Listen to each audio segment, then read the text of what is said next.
What are you doing? Ladies and gentlemen, it's the 4th of July. You're gonna get in so much trouble in this car.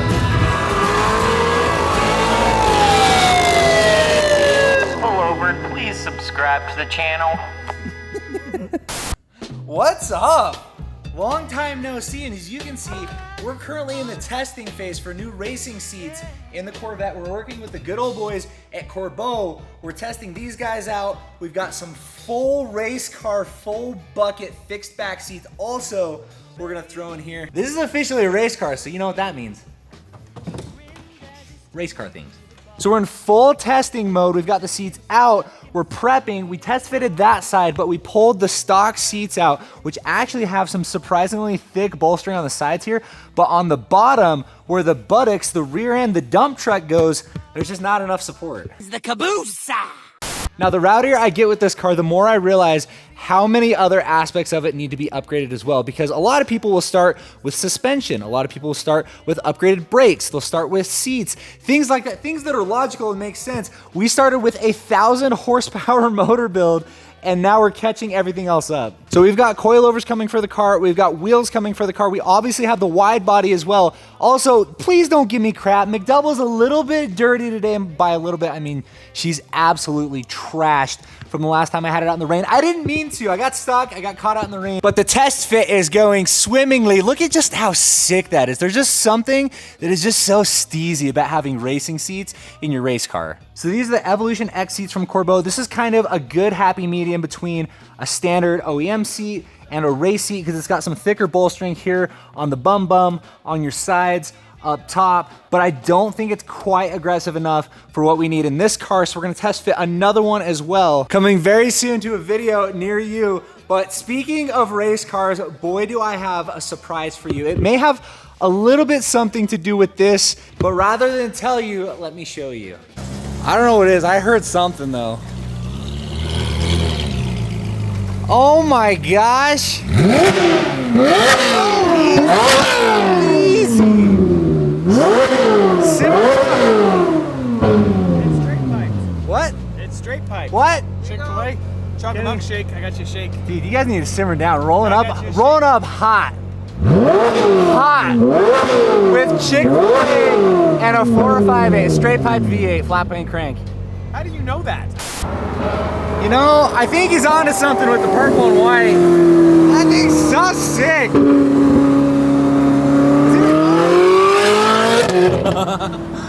That thing's so rad. Well, I think we've made it to the right place. We've got the Drift E36 with the angle kit on it, totally set up. Welcome to one of my favorite places on planet Earth, Life Motorsport.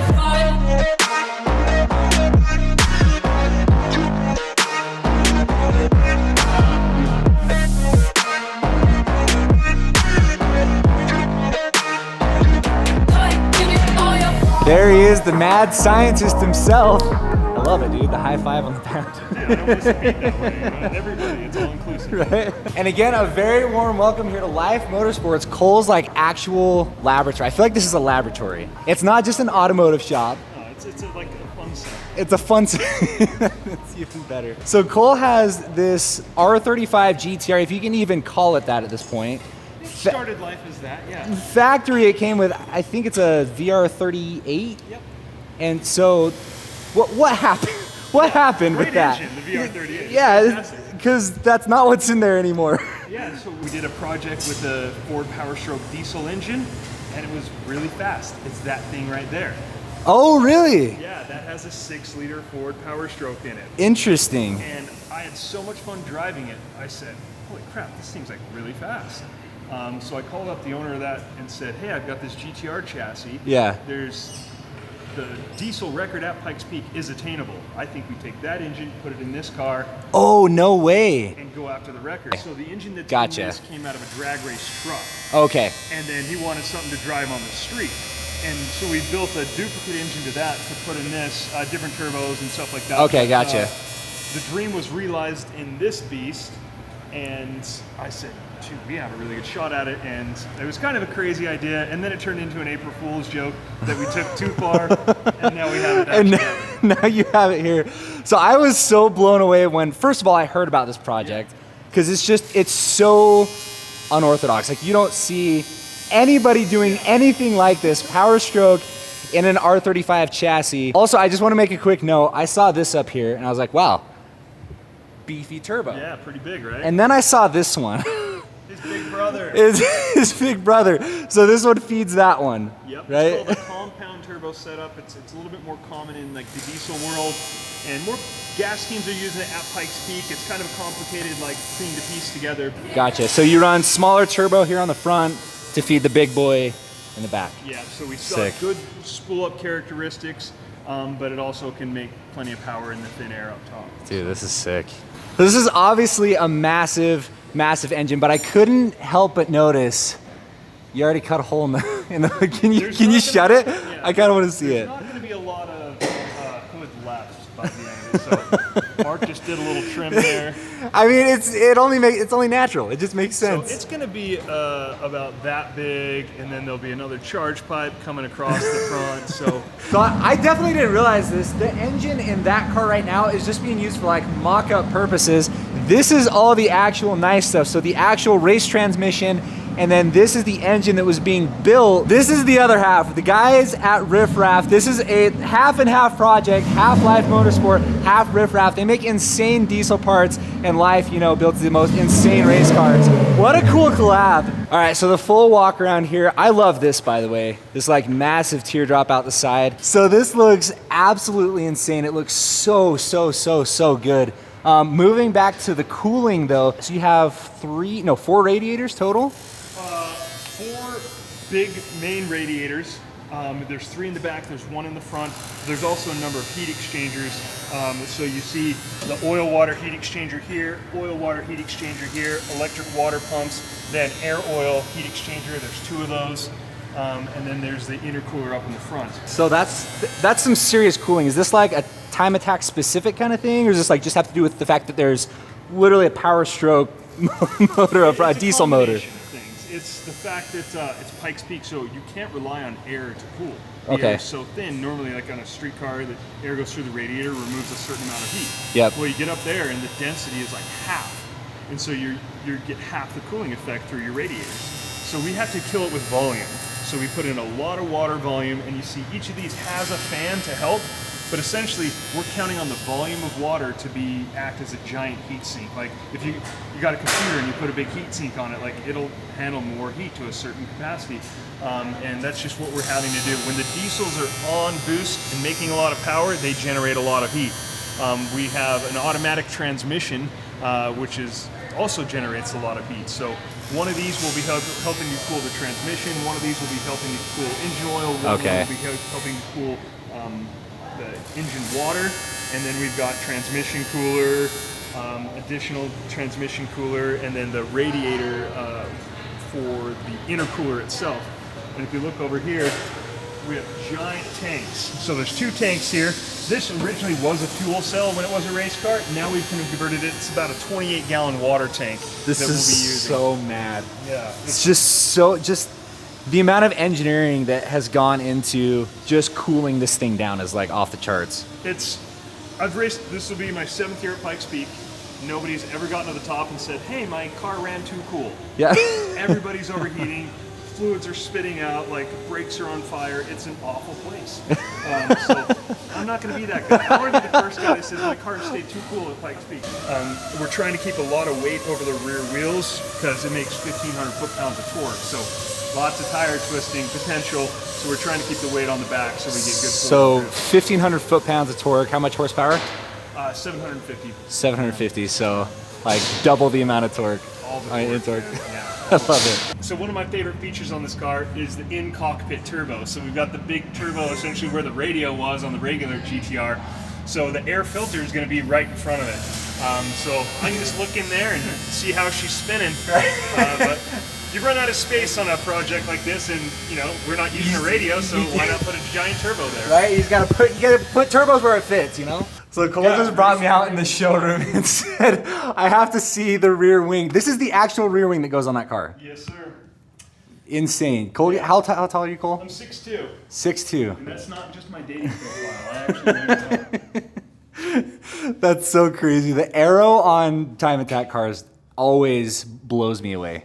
Well, Cole, you are well on your way, I might say, to an absolute masterpiece. So as far as like timeline goes, like when did you start this and when do you anticipate you'll finish? Well, we have to finish about like June 15th because we got to go test. Okay. June 26th is race day. So we've been in the project pretty heavy for about 6 months now. And yeah, we don't have an option. We have to be done to practice. So that's when it will This be done. thing's an absolute monster. You know, I feel like some of the greatest projects, automotive projects on planet Earth, it makes you look at it and it makes you say, why? Like, why, why do it? But those are definitely the coolest projects on planet Earth. That's easily the number one question we get. Why? Why are you doing this? Well, it's because me and my ruined car friends get together and we have these discussions, and what started as a joke turned into this. So thank you to Riff Raff Diesel for being a weird car person like me and trusting us with this project. So they make a ton of awesome Powerstroke products. They have this engine figured out, and we just needed to figure out how do we turn it into a race car? How do we go get that Pikes Peak diesel record? And they've kind of trusted us with that project. So this project is turning out so sick. If you guys want to follow along with a lot more of the technical details and exactly how they're engineering this whole build, you can follow it along on Life Motorsports YouTube channel. There's a link below. Be sure to go check it out. It's absolutely insane. And then hopefully we'll be invited back. Cole will have us back for the first startup, or maybe a little bit of testing when I hear it. You can be one of the first passengers. We were putting a passenger Whoa! seat in this thing, so, yeah. That would be so sick. And maybe you can go and roll with Cole. Oh! Okay, all right. The dad jokes are too much.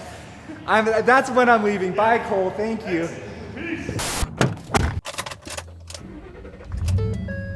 Now, you guys have seen firsthand just how easy it is to destroy a car. We destroyed this thing. It was making a healthy 730 wheel horsepower. We cracked the sleeve. $20,000 later, it's back. But one could argue this is now more valuable than it was before I destroyed it. Because 1,000 horsepower ain't no joke, and I actually didn't know this, but there was a similar situation with a Banksy painting that was at auction. It started shredding itself mid-auction. Apparently, it was all over the news, but at that time, it was going for about $1.5 million. But after all the publicity, that exact same painting went for over $25 million. Now, the margins aren't exactly the same. This car is worth more now that it has the built motor, makes 1,000 wheel horsepower, but it's not even close to the insane return on investment of that Banksy painting. Which brings me to today's sponsor, a platform called Masterworks, which allows you to invest in portions of fine art paintings from some of the world's biggest artists. But Masterworks makes art investing simple and affordable for everyone because you can buy those portions. And then when Masterworks goes to sell those paintings, you have a stake in it. Now, past performance isn't an indicator of future returns, but Masterworks has already sold 3 paintings, one of them being a Banksy, and each one of them has returned over 30% net IRR to investors. But still, 30% is absolutely stellar, which is why Masterworks is in such high demand. There is a wait list, but if you go to the first link in the description down below, you can skip the wait and start investing today. Mega shout out to Masterworks for sponsoring today's video. Let's get back to it. You know, talking about people that are underappreciated, Cole is near the top of my list. Cole at Life Motorsports. Like, who does that? I keep coming back to, like, you want to find projects and people look at that and they're just like, why? Because those are the best projects. But mark my words, we'll be back. We have lots of fun stuff in store with Cole. Cole actually has a Mazda Miata that has a steering wheel on one side, pedals on the other side. It's a team effort. It's gonna be hilarious. We're gonna come back, we're gonna film with that. Also, stay tuned for that first drive with the Powerstroke swap GTR. It's gonna be insane. Well, that is going to about wrap up today's video. Let me know, leave a comment below. Is the Powerstroke swap GTR, is that cool or is it disrespectful? How many of you guys are triggered because of it? I think it's absolutely insane. I can't wait for that first ride along. Rolling Cole in an R30, it just doesn't make sense. I can't connect the dots mentally. Also, there's a new car coming to the channel sooner than you think, so keep an eye out for it. But as usual, if you made it this far in the video, you're a real one. Thank you so much for watching. If you liked it, please be sure to give it a big thumbs up, hit that subscribe button and the bell. And on that note,